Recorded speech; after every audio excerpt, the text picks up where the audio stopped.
Hello and welcome to the live stream live. I'm your host, Joshua Schubart. I hope everyone is having a beautiful Tuesday evening or morning or the next day or whatever time it is when you are watching or hearing this, and wherever you are in the world. I appreciate you being with me here today or in the future. Yeah.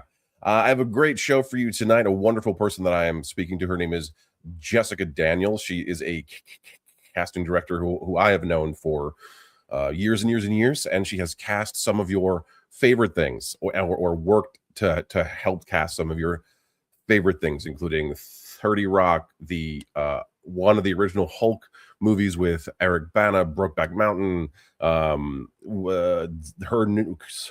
of her newest things are Dying for Sex, which is an incredible show. If you haven't seen it, it's not nominated for tons of awards and won some. And Will Trent, she's awesome. I like her. She's one of the most like genuine people that I know. We'll meet her in a few moments. But right now, let's get into what I'm watching, what I'm reading, and how I'm feeling. So as some of you may know, me and my wife do indulge in professional wrestling, specifically WWE. We still are watching it twice a week, on Mondays and Fridays, and all their PLEs, which are like their pay-per-view events. For those of you that don't know what PLE means, good evening, and I hope you are well too, Chuck. Thank you for being here.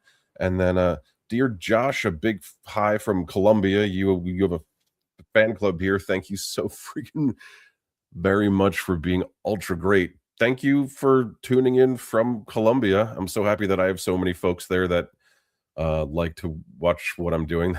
That's actually really crazy. Thank you so much for letting me know that. I didn't realize. That's amazing. But yeah, so we're watching their Unreal show, which is their documentary series on Netflix. And for people that haven't seen wrestling or haven't understood how it's made, should really go check it out.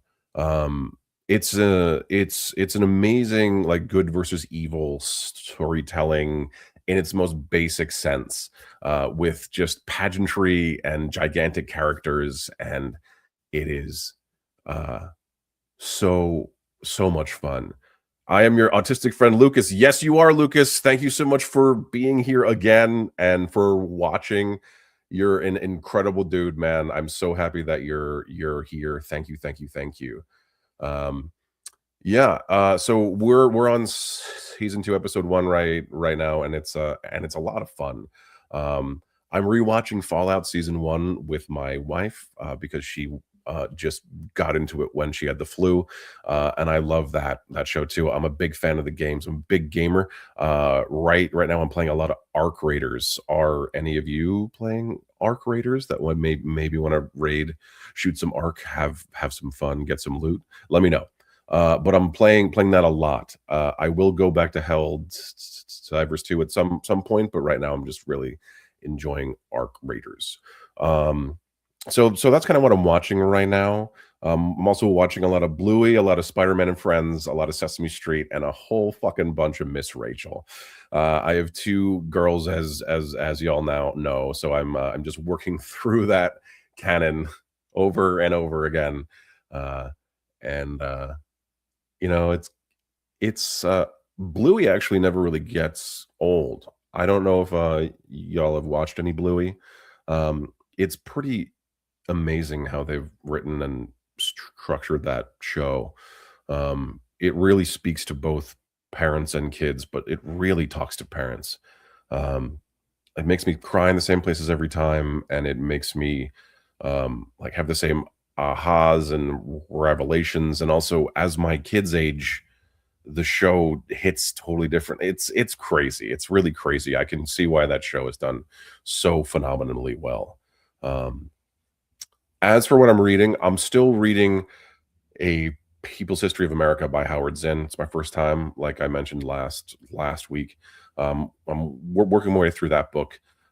It's a lot. It's a lot to get through. Not in like a bad way, but it is a history of America from the point of view of the oppressed in America. So the enslaved, the disenfranchised, the Native Americans, people that don't write the history books. This is the story of our country from their perspective, and it is some eye-opening shit. Um, if you haven't checked it out, I think you should, especially with everything that's been going on now. There is a lot of parallels. History has a lot of parallels that just keep happening over and over and over again. Check it out. You might find some shockingly strange, the same shit. What do you gotta say, Frodo? I'm going to watch The Rocketeer tonight. The Rocketeer, like the old one that was made by Disney, because like the dude with the rocket on his back. I watched Flight of the Navigator last night. Did you enjoy the older Disney film? Yeah, I did. I love The Rocketeer. Another classic good versus evil. I think it's Nazis, right? It's Nazis on a hot air balloon, if I remember correctly. With that big like hulking dude with the weird face that he has to fight, and I remember it now. It's a great movie, The Rocketeer. Yeah. And then for what I'm feeling, I'm honestly feeling a lot of stuff. I'm feeling so much gratitude for the amount of opportunities that I've received so far, just in the first couple of weeks of this year. I have I've been getting auditions for some very big opportunities for a lot of films that shoot either here or out in other countries. A lot of commercials, a lot of really great voiceover, and it feels really good to have those opportunities, and to kind of feel like everything that you've been working on and working towards is happening. So that feels good. The looming Warner Brothers purchase is a little scary, especially with negotiations happening again between SAG-AFTRA and the writers. I think the writers go back around the same time as us, but I know that we are about to go back into negotiations. It's a little fucking scary, especially when things start to feel like they're getting back on track again in a way that hasn't happened in a few years. And I know the membership doesn't want another strike. It would blow everything up. It would fuck it all up. But I can see the negotiations breaking down because everyone's trying to buy each other again for billions and billions of dollars. And they're going to say that they don't have the money to pay more or whatever they'll say. But that's just what happened last time. And hopefully history doesn't repeat itself, but we'll see, because it was hard last time. It was hard on a lot of people. I was very fortunate that I live here. I live in New York, and I was able to do theater. There were people that don't live here that couldn't do theater, and got like really, really fucked. So let's hope that we can get through these negotiations peacefully. I don't know what else to say that. What did you say, Frodo? Those movies take you back to a simpler time. I was 20 when they came out. That's an interesting way to say that. I don't know if it was necessarily simpler. I just, perhaps we weren't understanding what was happening around us all that well, or we were turning a blind eye to things a bit. We certainly had less information, right? We could easily get lost in entertainment because that's what we had. That was what we had to do. We have, for better or for worse, we have access to so much information, constantly, never ending, that can drive people insane. Whereas 25 years ago, sure, we had information, but it wasn't in our pocket. I couldn't hold it in my hand. There wasn't somebody blasting me with shit every 45 seconds. And And while it's good to be informed, because life can be psychotic, as we have seen between, ice and apparently Greenland and everything else. Um, Sometimes you don't want to be so well informed. It can be taxing on your mental health. But I understand that. That's very true. Um, it was sort of simpler. All right, you're right. I didn't mean to wax poetic in a circle there, but yeah. So I'm feeling hopeful. I am feeling concerned for some of the things that I did touch on. Um, and I'll continue to be concerned, but I will also be heartened by the fact that people are using their voices, fighting back, trying to make positive, uh, helpful change. Uh, as long as that is happening, and as long as people use their voices, there is hope. There is a way through. Um, I know it seems hard. It seems hard all the time. It's scary and can be violent and insane, but there is always light on the other side. Many of you know my story, so if my story doesn't um, prove that there's light on the other end, then I don't know what to say. There's always a way through, but yeah. So there it is, all the three things that I added in video games. But so let's talk about Jessica really quick. This is my I love this part of the show because they're in the lobby and they can't say anything, and I can say all this nice shit about them, and they just have to listen. So um so I met Jessica over a decade ago.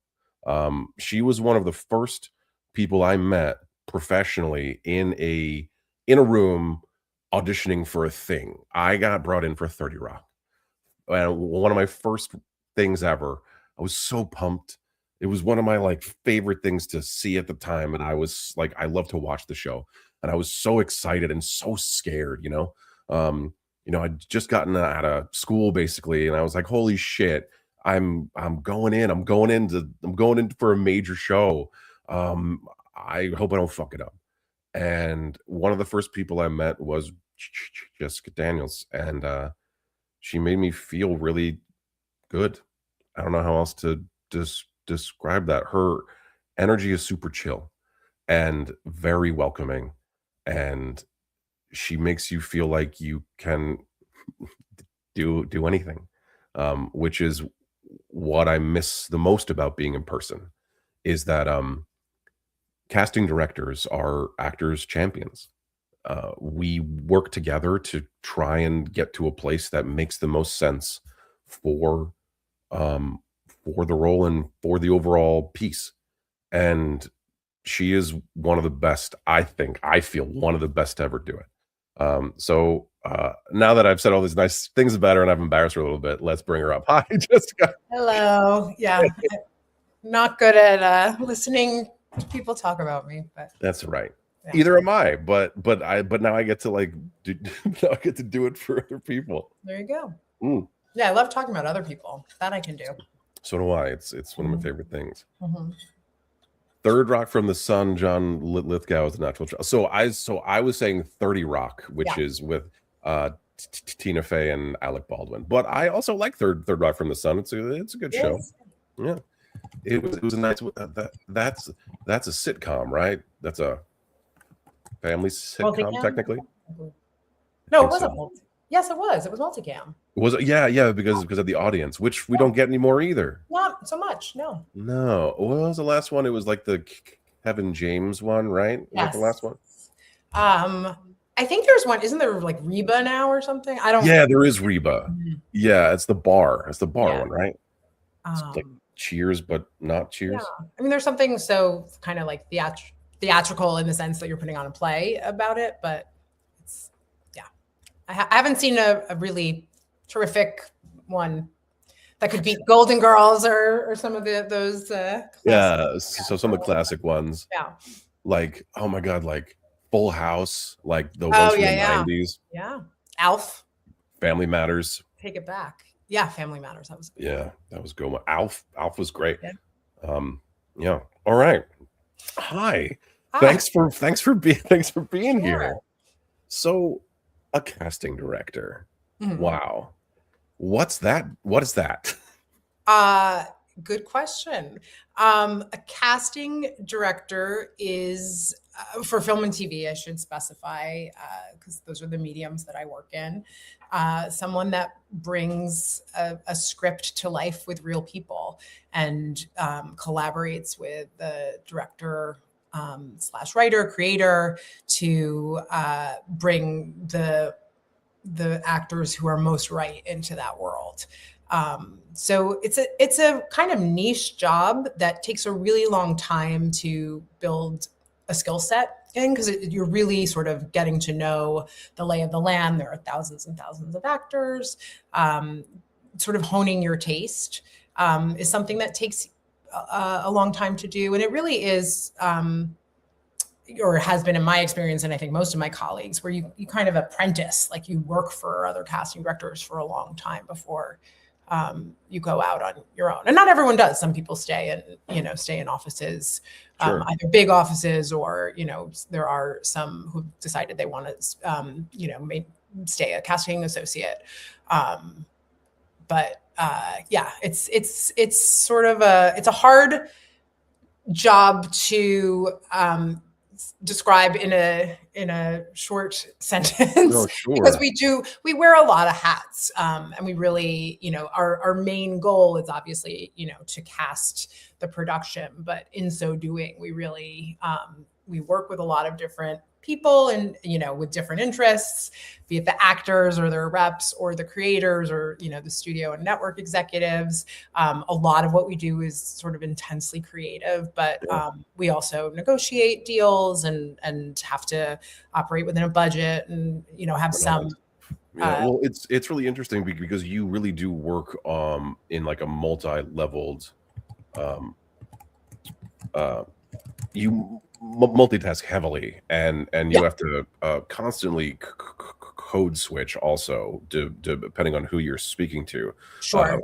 Just because like a person that is like that only cares about money or bottom line, it's going to be hard to speak to them like an artist or whatever. Yeah. Right. Yeah. And I will say, a lot of artists, a lot of film directors are also like sensitive beings, particularly sensitive beings. And so also kind of figuring out how to get into their sort of safe zone and be able to operate like in absentia when they're not there. When you're seeing actors, how can you translate what the writer director is looking for? Well, it's really interesting, and and actually, I wanted to ask you about this. Like, so when a person, like when a director or a producer or like NBC says like, I want a person that is exactly like, I don't know, Russell Crowe, right? Okay. And it's an interesting or anybody, right? Right. And you have to present them with people that you feel like are of that essence. What is that? How does that happen for you? Is it just like look? Is it obviously it's people that that can like be in that wheelhouse, as I use all my squiggly hands, but how do you present people that are like someone like, because even though everyone is like a type, nobody's the same. Is there like a secret? I don't know. Is there a secret? No, I mean, it really is just sort of like breaking things down and figuring out when they say they want a certain type, what are they really looking for? Are they looking for an alpha man? Are they looking for someone who feels like they could, exist in a different period? Are they looking, because no two people are exactly alike, but a lot of people will have sort of like similar essence. Sure. Yeah. Yeah, like I get that I look like Zach Galifianakis a lot. and I get Russell Crowe, and then when I'm clean shaven, and when I'm clean shaven, I get Brendan Fraser. Oh. But I'm not like them. No. I mean, there's physical resemblance, sure, but usually, I think it's more interesting when you're casting is to sort of think about who the character is, which hopefully now, especially as opposed to 20 years ago, 30 years ago, you're going deeper than just physicality.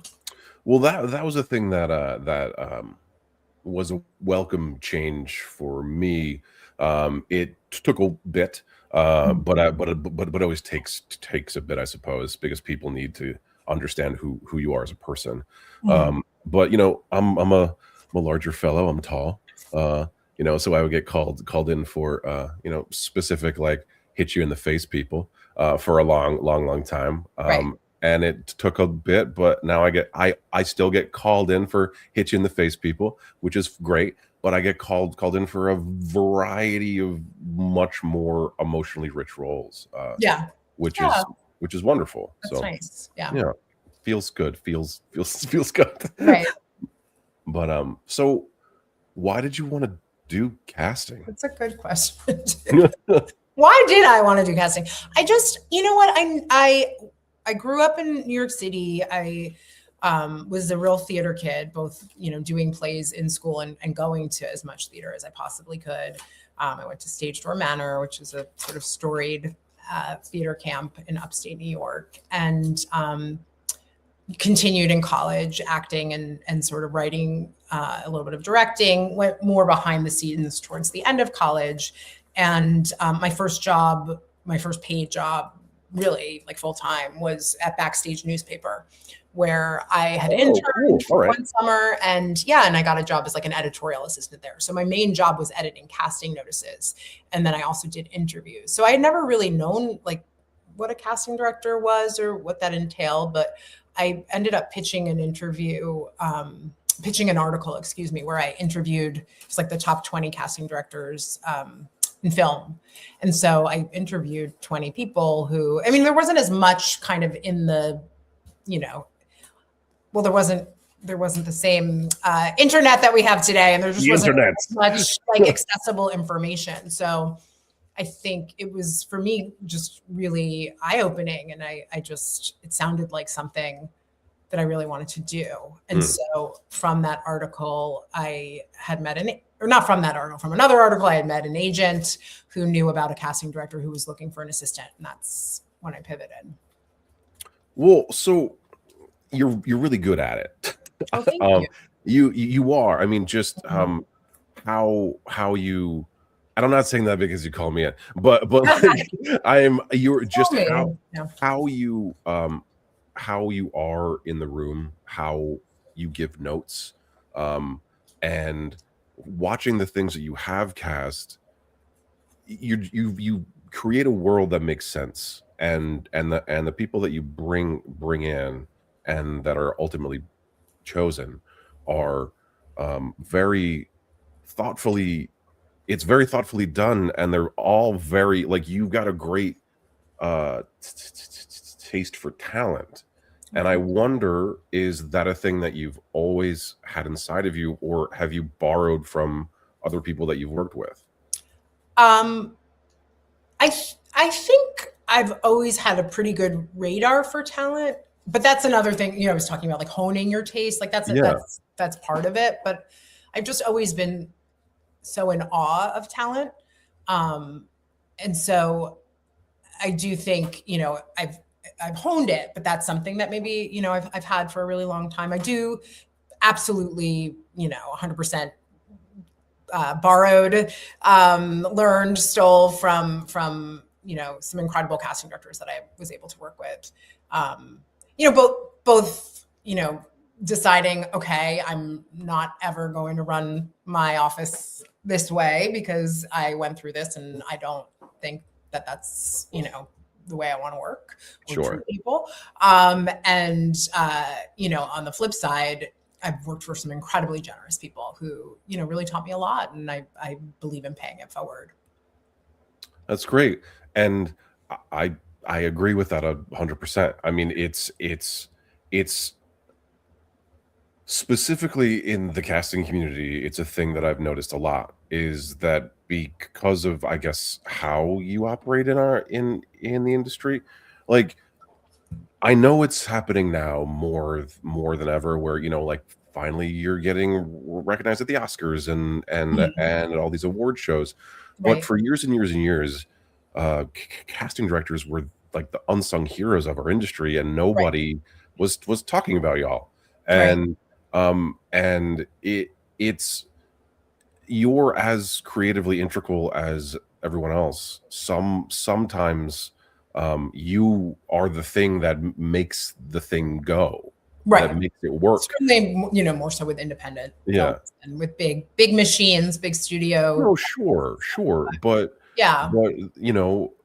The independent stuff is like the like blood of the industry, Yeah. like I mean, that's where my like true fanaticism and passion lies. I do like I mean, I think there's so much good TV now, and I've been really fortunate to work on good TV. And truthfully, like, I think it would be really difficult to make any sort of living by just casting independents. I know some people who do it, and it's incredibly impressive. And collectively, we've been working to, put some more protections in place for casting directors so that they're paid for their work and are able to support themselves. But well, yeah, you're part of the Teamsters now. Yes, yeah.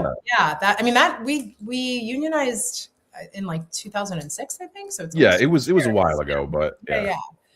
But I think there are a lot of reasons why casting directors weren't recognized. I mean, it's historically been like very much like a women's profession, and I think there were many just sort of a lot of directors didn't necessarily want to give credit for people that they cast, or the old misogyny. Like, I found so and so.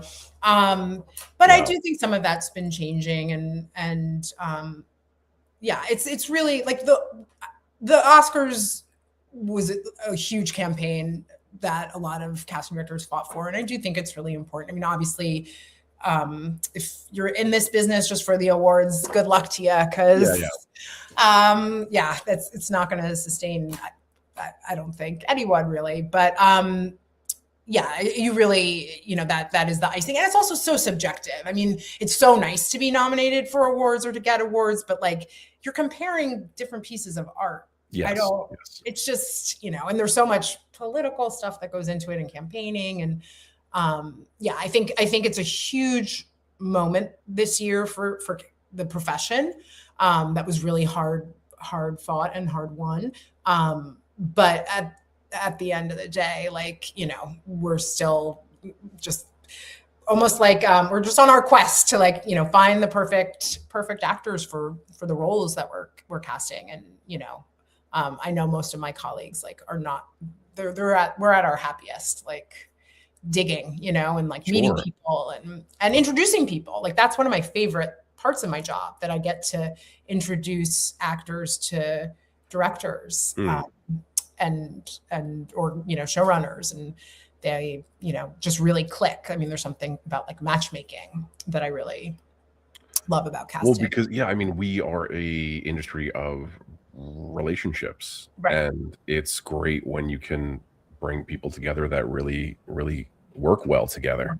I mean, and when you get to meet new people that you immediately are just like, oh, it's like we've been best friends forever. Let's go make a make a piece of art. It feels so like kismet and amazing, and it just feels good. Yeah. Because there is so much, like rejection and pain and negativity, and that comes along with this field. From everybody in like every aspect of it, like it's not just like it's only actors are being told no. It's like casting directors. I mean, at least the independent ones, we're told no all the time. We have to sing for our supper too, and get work, procure work, and hustle and network and do all those things. Which is the thing that people don't know. I mean, and there are a lot of casting directors that also have agents that work on their behalf. We do have agents, but most of it, it's sort of like a professional courtesy thing. They don't take a percentage. Oh, nice. Okay. Well, it's nice, but I don't know. I almost wish that they would take a percentage but it wouldn't matter because we would never make as much as like their main clients, their celebrity clients. Oh, so I didn't realize that. So it's a professional courtesy mostly for agents. I mean, I definitely know some casting directors who are with an agency like specifically that deals with other department heads, like costume designers, production designers. So I guess there are some agents that would take 10%.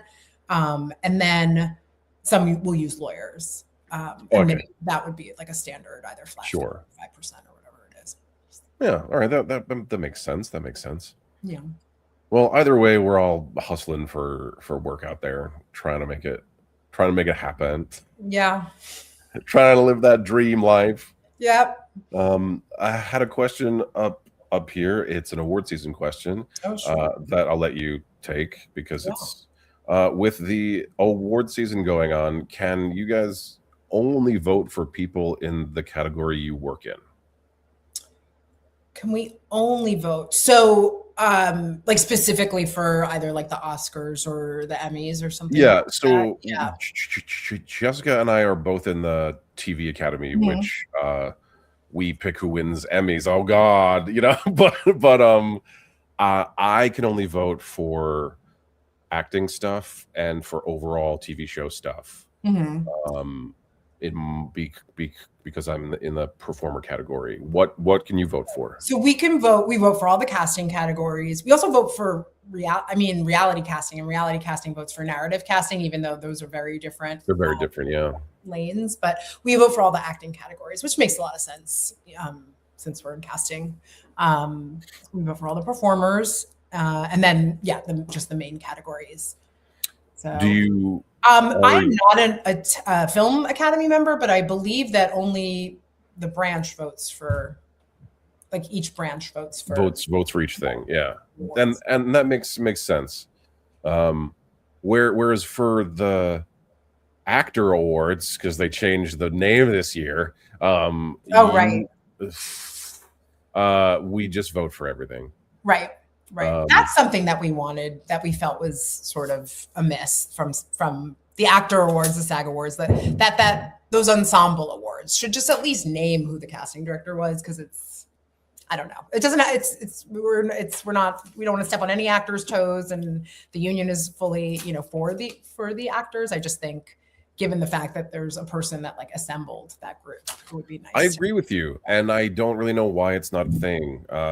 Because we don't cast ourselves, so I mean it's true. I mean, like, I don't want to talk shit about my union. I love my union, but I want to we talk about being open and wanting to accept everybody in all the crafts and all the fields and all that stuff, and so then we should should acknowledge, like, especially casting, because that's how we get the ensemble awards. Yeah, that's how we get through the goddamn door.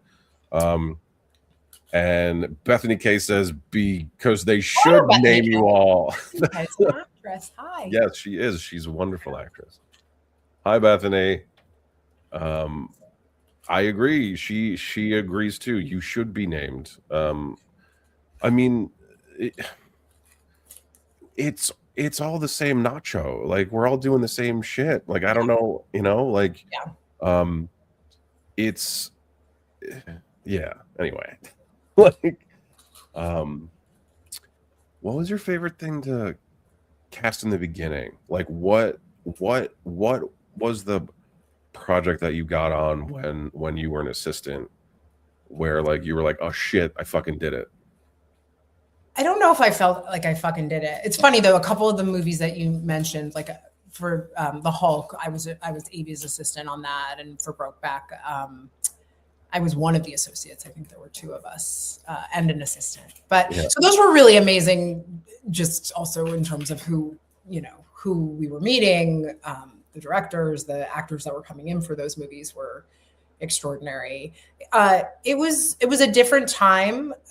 We were incredibly busy and sort of, at our desks for many hours of the day. Yeah. So yeah, it was hard, but I feel like I learned a ton. Honestly, I think like some of the short films that I cast while I was still an associate were probably pretty seminal for me. Like that's when I felt like, oh, I did that. And Cool. there was a short film that I cast J.K. Simmons in the early aughts that I was really proud of. And that's awesome. Yeah. But that's cool. Like that's what I was hoping that I would hear, kind of, is that, like, some of my like most like, I guess, like formative screen work was in like indie short films that no one's ever seen, that I have the footage for. Back when I was just trying to figure it out and like fucking it up and finding how to be a screen actor, because there were no, there were no schools for screen acting when I went through school. It was all theater, right. and then like blam, like it was here, it was fucking here, and it's not going away, which is great. Right. And then you had to figure it the fuck out. You had to crank into it. And then there were some classes you could take, but there was like two or three people that were like, this is scene study. You're like, but is it?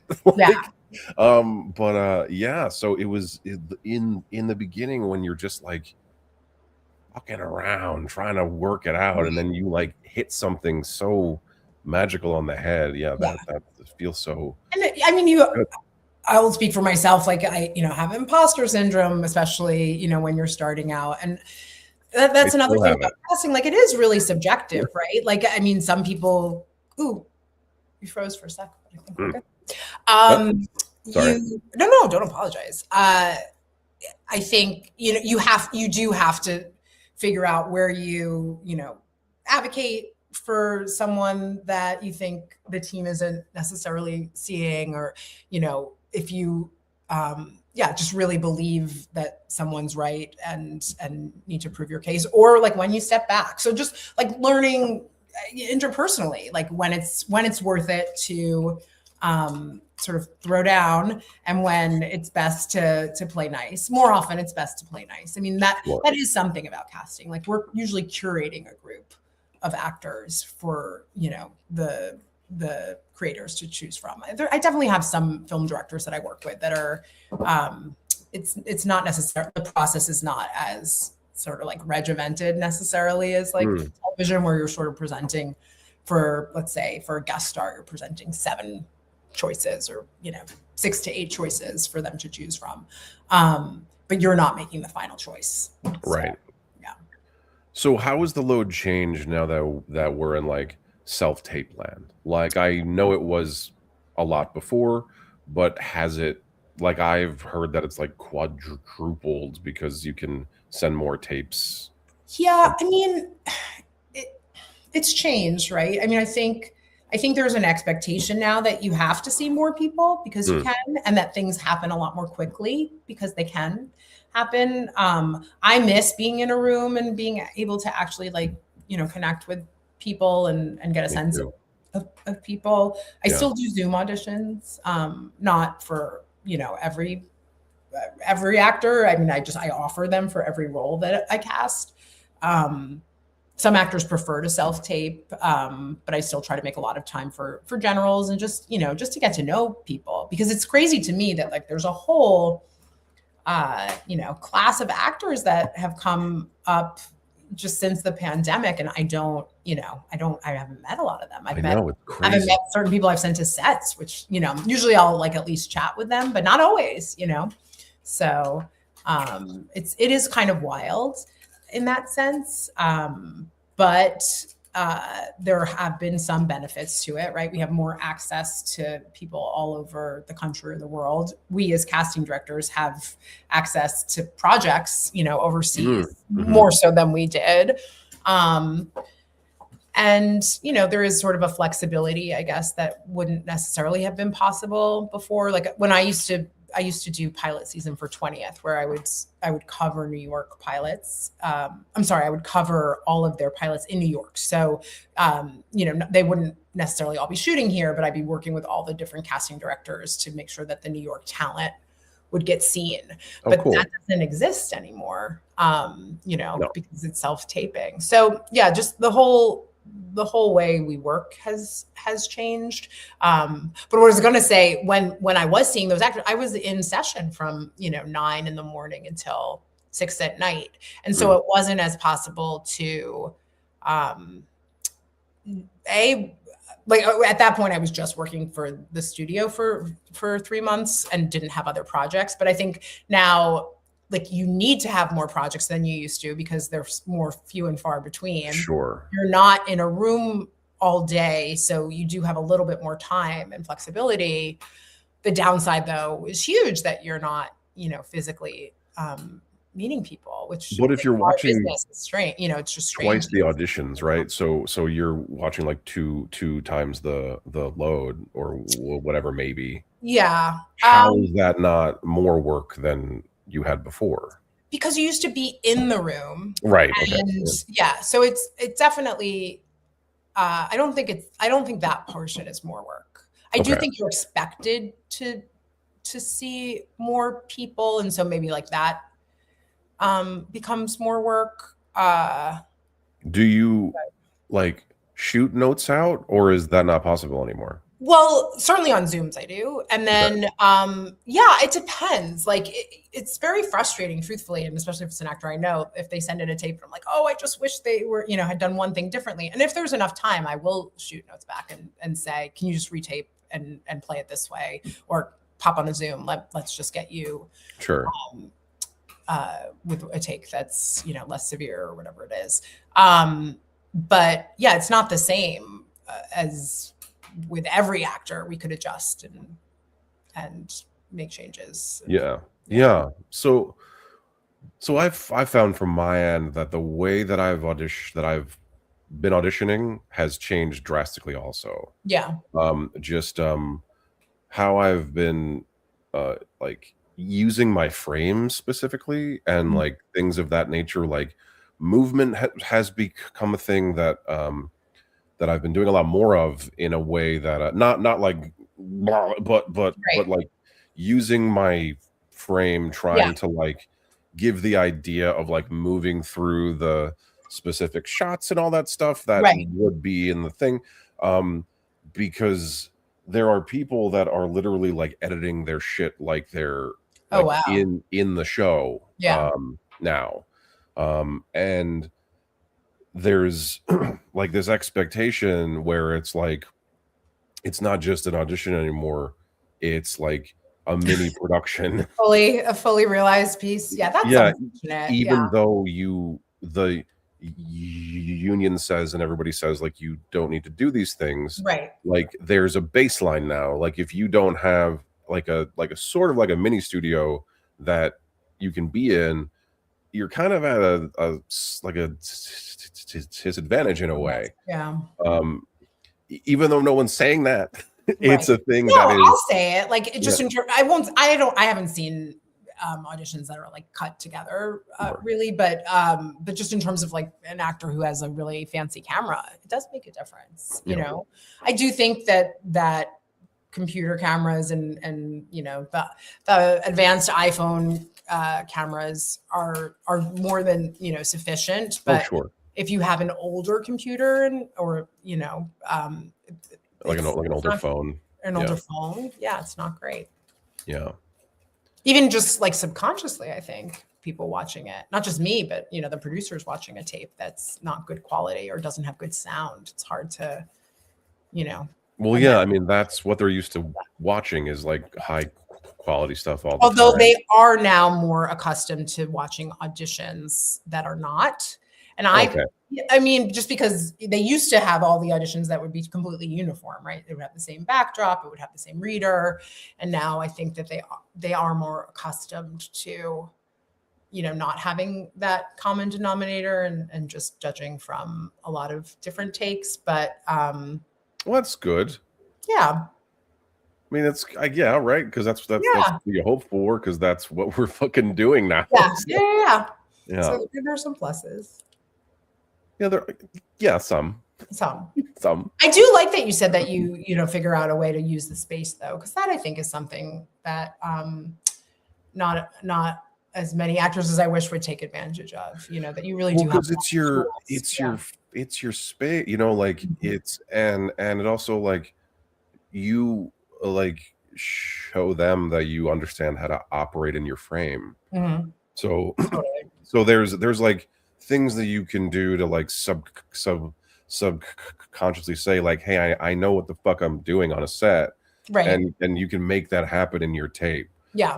Whereas before, not that all you had to worry about was you working with the casting director, but it was a simpler time because you could just like give like come in and work on a performance. Mm-hmm. Whereas with a tape now, you have to like do that plus some other stuff. It's a lot of responsibility and onus on the actor. It's not fair. It isn't.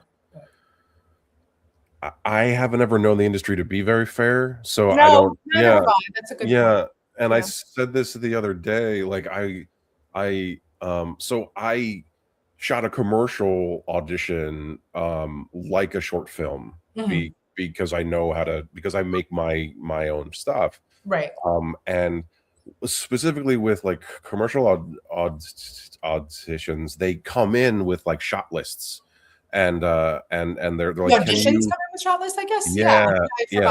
And they're like, can you shoot these like 9? They ask you to shoot certain frames.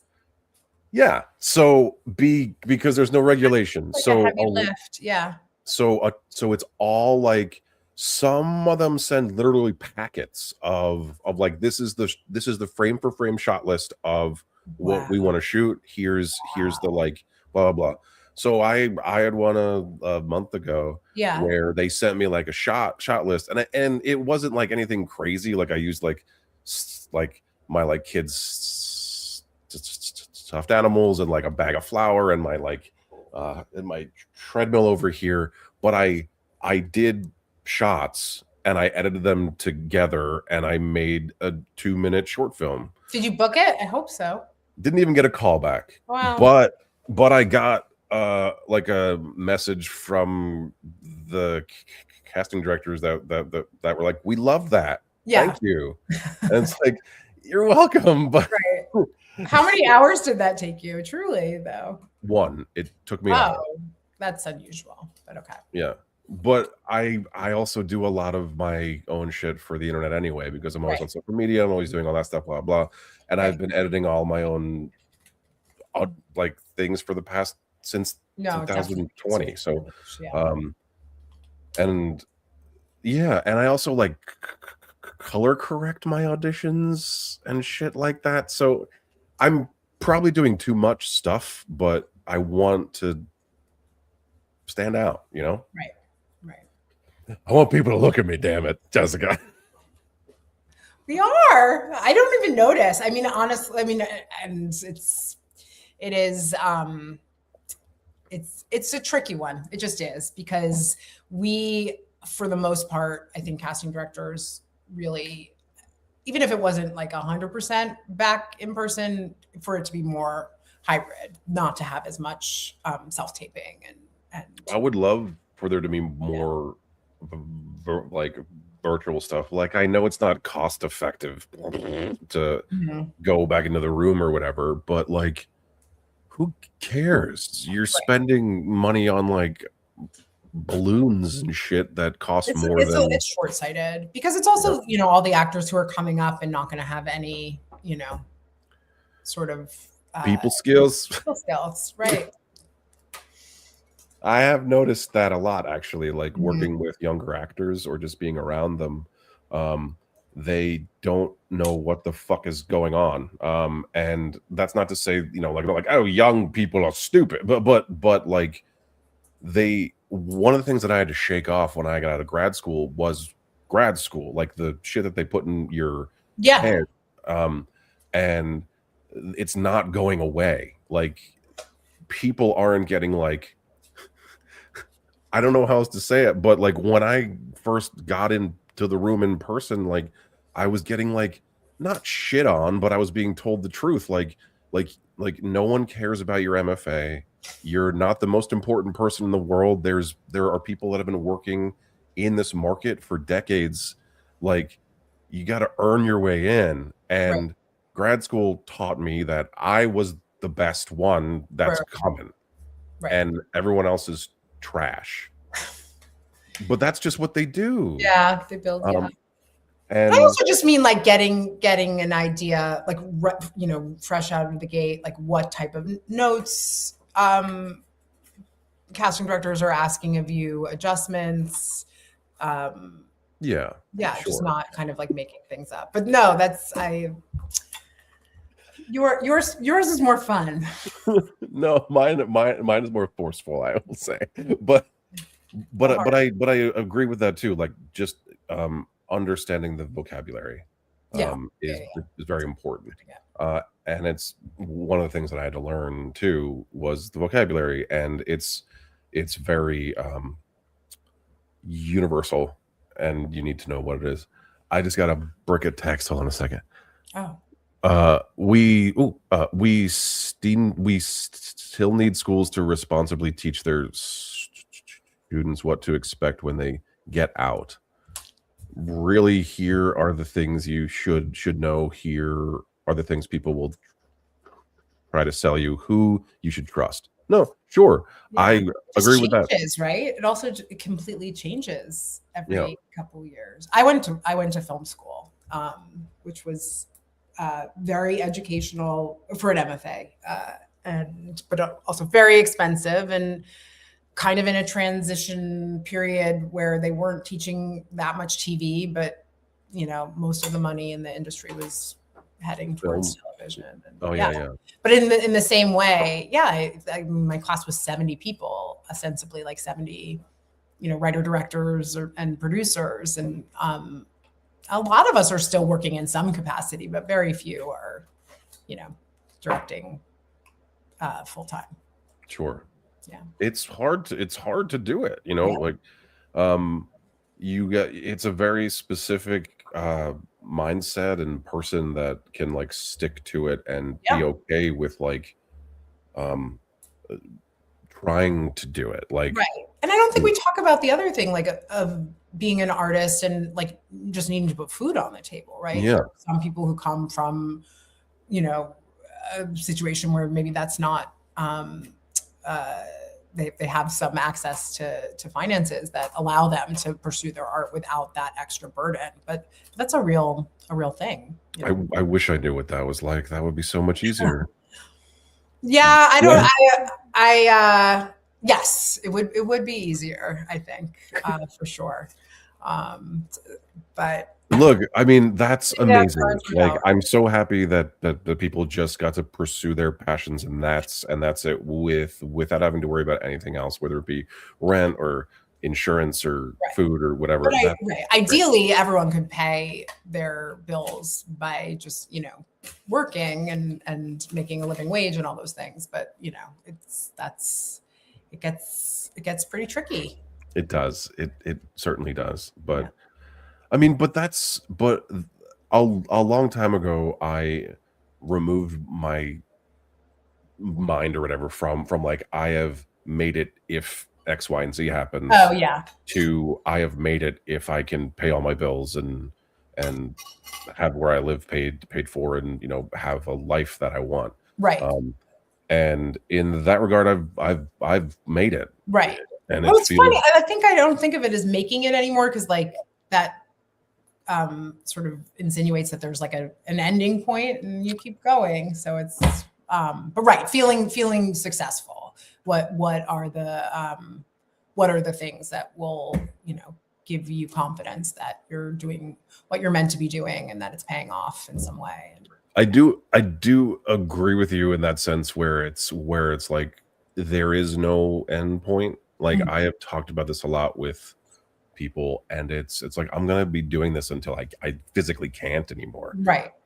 Like my mind stops working, like, or something, because like with like, especially with like TV and film, like as you age, it's a medium that you can still work in very well. Yeah. Not so much theater, right? Because if your body gives out. I don't know. I just saw Marjorie Prime, and Miss June Squibb was quite extraordinary at 96, doing 8 shows a week. If you can do it, you can do it, and God bless you, right? Like but also actors are athletes, and if they keep up their body, like I work out 4 days a week, like primarily for this stupid industry, but well, like, hopefully, right, for your own health and longevity. Yes, but it's also for the work. Like I need my body to work a certain way. I need to be able to do certain things. I need to be able to have like stamina, energy, right, breath support, all that shit. But yeah, it's for my health for sure, and my kids and like all that stuff, and my wife, and you know, when I'm 90, I want to walk a mile and all that stuff. But I mean, the cool thing I think also is, you know, as you get older, obviously your perspective and your sort of, you know, knowledge base, your experience base expands, so you're approaching the work differently. By virtue of, you know, the things that you were so hyper focused on, you know, in your 20s, or it's not the same in your 40s. Well, I remember how much I cared about stuff that doesn't matter at all. Right. You know, I'm 40 now, and I'm just like, I just don't give a shit about. That's one of the best things about getting older. You know what? You don't like me? That's fine. I don't care. Like, there are plenty of people that do. I'm not gonna force feed you. Like, I'll just keep doing my thing, you know. But it has informed my work in a way that I struggled so hard to find when I was younger. Yeah. And I remember my acting teachers, they're like, look, don't worry about this. Like when like you're like 30, when you're 40, this is just gonna come so much more naturally to you. Yeah. And I remember being so fucking angry, but like, what do you mean? That's like, a hard thing to digest when you're just wanting to work, and I have to wait 20 fucking years to start working the way that I want to.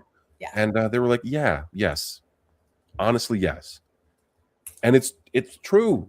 And I don't know if that makes me more upset or not. Right. That it's like, it was true. Like, sure, I worked in my 20s, right? Like I worked when I was working, but I'm not working. I wasn't working then the way that I am now. Like just the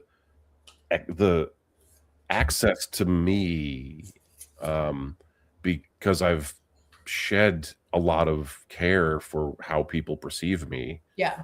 Has been the most freeing shit in the world. Yeah, that's exactly what. Right. It's completely freeing, liberating. Yeah.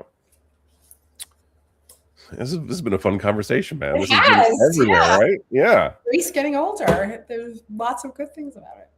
It's one of the best things that's ever happened to me.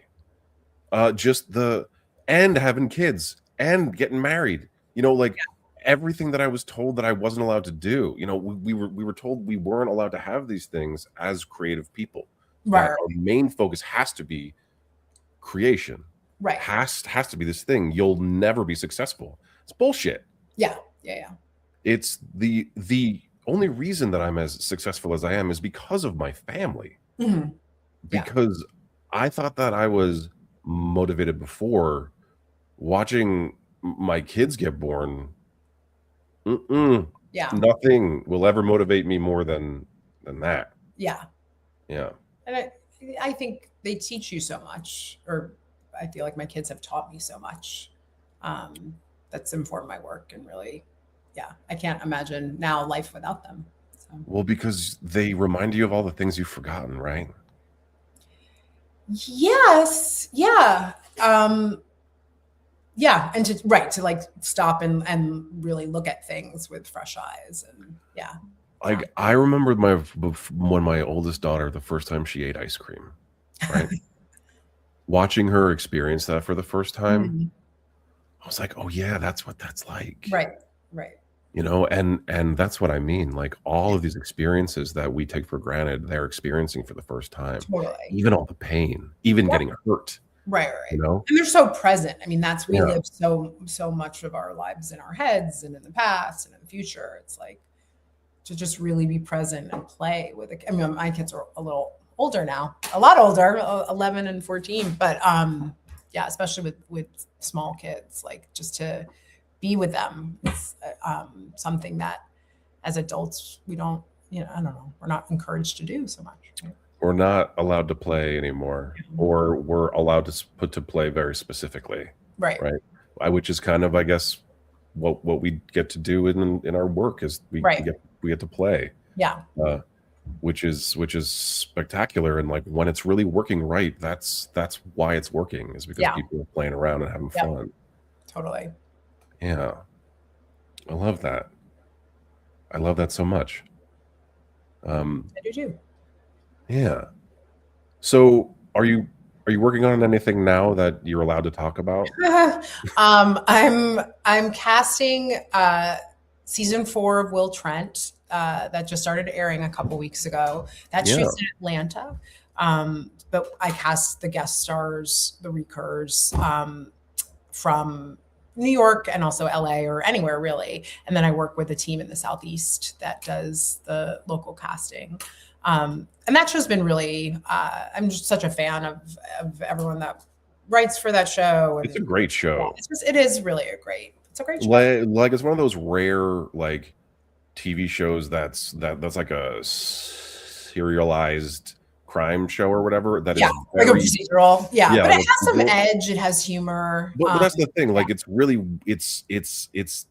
well done, and it's really well written, and it's got great characters. Yeah. So that's been a lot of fun. And then I am starting up on a project. I don't think I haven't signed anything yet, but a pilot, which is exciting just because it's new and it's original IP.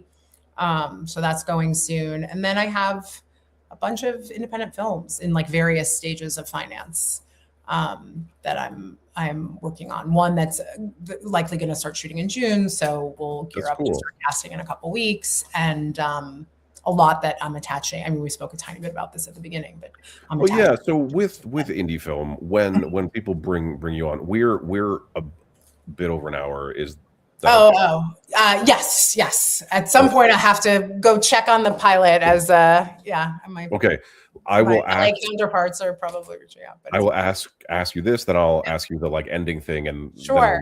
Okay, so with indie film, when a person comes to you with a script or with an idea, just because many people don't know, how involved are you in helping get funding, helping things of that nature? Where are you in the process? Sure. Almost everyone that comes to me at least has a finished script. I'm not I did go to film school for producing, but until my kids are a little bit older, I don't think I'm going to pursue wanting to produce something from the ground up. Sure.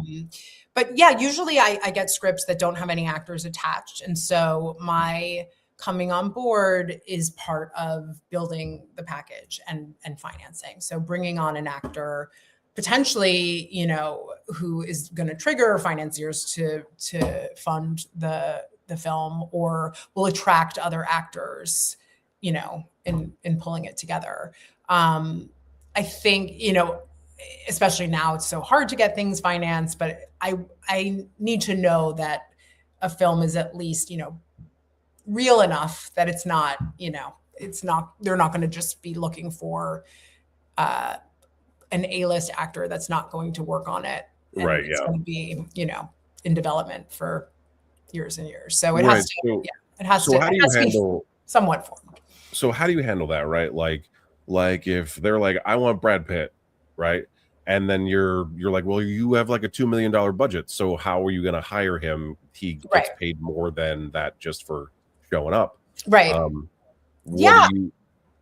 I mean, ultimately, like I'm looking for collaborators when I'm meeting on films. So if I tell someone like, look, I can get your script to any, I mean, I'm not going to send your script to Brad Pitt, but but I've been asked, I mean, like, not so long ago, some Emma Stone or Jennifer Lawrence. It's like, I'm sorry, yes, she did Winter's Bone 12 years ago, but that was 12 years ago. Yeah. Wasn't it? Yeah. Yeah, it was.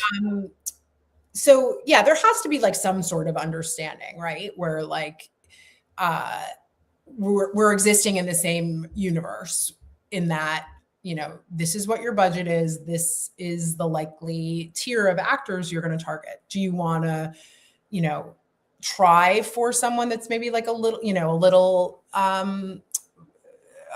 more of a reach? Like I look at it as almost like how you structure like college admissions. Like let's try for 2 or so people, that are more of a reach. Then let's look at actors who, we really think would respond to the material and be interested in it, but still serve, enough of what you need financially. And then, there are some films that are not cast contingent that are just, funded and we can just cast. Which I'm sure is a lot more fun because you can just find people. Yeah. Yeah.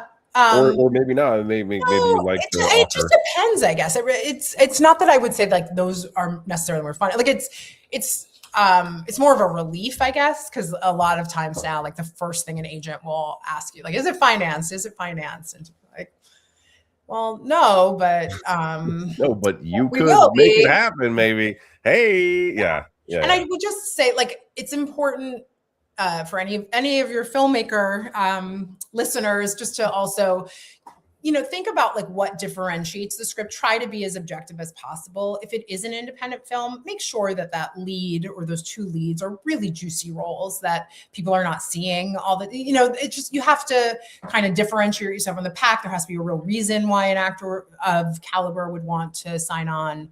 But otherwise, like I'm not going to take something on if I don't think I can help it. I mean, sure, pay me please, but like that would just be an exercise in futility, and people would think I, was nuts. I would lose some credibility for wasting everyone's time. So we just got a comment that says this is a really great live stream, and I appreciate that. Yeah. I wasn't sure because there weren't a ton of questions coming in, but I guess people are just watching, so it's great. Thanks for that validation. Yeah.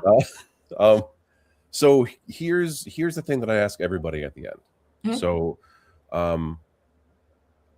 I ask this of everyone that is operating at a high level in their industry. What advice would you have for a person that is trying to get into casting now? It is a totally new landscape. Things are not like they used to be. How would you go about getting your foot in the door?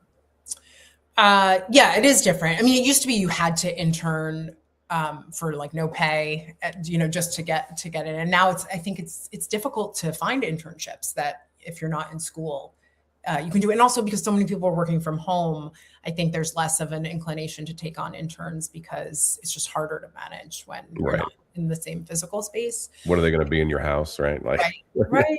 Yeah. But I think there is a lot you can do on your own, just in terms of like, you have so much access to content and to, developing what you like. Make sure you keep track of all of your favorite actors, directors, writers, in whatever system works for you, FileMaker or, a Google document, whatever, but casting directors were expected to just have a really wide dearth of knowledge when it comes to, who's in what. And I think that's an important skill also to build. So like, you see a film and you see an actor, go to IMDb. What else have they done? What else can I watch of theirs? What, this director, I love their film. I want to go see their first film. What were they, what was their first film? How have they grown? And then, depending on what your medium of choice is, like to me, film festivals are just still, I mean, the bigger ones can be a little intimidating. But the small ones, it's so cool to be among other filmmakers, to see a film that hasn't been released in the world. So you're not going in, with any sort of judgment. and the panels that often occur after screenings, and just the general sort of like collegial, we're filmmakers all together. It's a really, it reminds me at least of like, the fact that this is, ultimately run by people, not corporations only. Yeah. And that there's a real joy in what we do, and getting to, watch things together in a theater is just still, like, I don't know, for me, one of the most exciting. It's one of the best things that we do as like a people, I think, is congregating in a space and watching art. Yeah. Whether it's a play, whether it's a movie, like, and the fact that it's trying, that some companies are trying to kill the movie theater is a disservice to us as a species, just because to communally experience art is why I do this. Yeah. It changed my life when I first started doing it, and when I first started seeing it, it made me better. Yeah. And looking around you and like watching it like affect others the way that it's affecting you is very unifying. Absolutely. So I almost started crying in the middle of Naked Gun because I was so happy, like listening to all these other people laugh, and like it was I hadn't had that experience in so long, like from a genuine comedy. And yeah, it's just so cathartic, and yeah, it's really special. We have to try and preserve, which is what we're supposed to do. We're not supposed to watch it alone, and be on our phones, looking at our phones, like all this shit where it's like, well, you need to write for the 2-screen thing, and it's like, well, fuck, the verticals. No, but just you have fucking verticals, but 2-screen, you have to write for someone not paying attention. Not paying attention. You have to write because people are going to be on their phones. Matt Damon just spoke about it because of his new film. They had to like explain the plot 3 times in the dialogue, and that was asked for by Netflix because they know that like people are on their phones, and it infuriates me. Because I'm like, infuriating. Because I like to operate from a place where it's like people aren't idiots, right? Right. And because people aren't, they're very intelligent and they understand what the hell's going on. Yeah. And the fact that we're being told as creatives that people are dumb and that they need to hear the same or thing. just checked out. Or distracted or get distracted. Whatever. But yeah. Anyway. That's my gripe. There you go. I don't know. Did I give any advice? Don't be afraid to ask for what you want. You are. This is some incredible advice. Yes. Oh, okay. Yeah. Leave with that one. Don't be afraid to ask for what you want. The worst you can be told is no, and as long as you accept it gracefully, like at least you asked. Yes, I think that is, and you might just get it. So you might just get it. It might happen a lot more than you think it will. Yeah. But if you don't ask for it, that's fucking true. In a lot of stuff, and pretty much everything. Yeah. Don't be scared. Don't be scared. but like, try and be brave. Yeah, and just know that people can't mind read, or most people can. I mean, I'm sure some people can, but yeah, if you want something, very often the person that has the power to give it to you doesn't even realize. So that is true, and they also don't know. Yeah, they don't know. No one knows what you're thinking or what you're feeling. Right. And also communication, which is asking for what you want, also is the easiest way to just break that wall down. Yeah. Because then you get to know a person a bit for a moment, and you realize that you're both trying to do the same shit. Which was my aha moment with like casting in the industry, because I was always scared all the time because it was like, oh, casting are the gatekeepers. They control my entire future career. It's like, no, shut up, brain. like, yeah. So, yeah. All right. Well, thank you so much. Pleasure. Thank you so much, Josh. Yeah, this was so much fun, and I didn't want it to be like, what are your pet peeves in the room? Because That's Yeah. useless. That's useless. Yeah. This was so much more fun, and I loved it. So Me thank too. you for being Thank here. you. Yeah. Yes. Thank you for having me. And I will talk to you soon. And Yes. yes, I will remove you from the live stream. Over and out. Bye. Bye. All right, everybody. Thank you so much for being here tonight. I really appreciate it. I hope you had as much fun as I did. Thank you for watching in the future or hearing it on the audio only. And see you soon. Bye.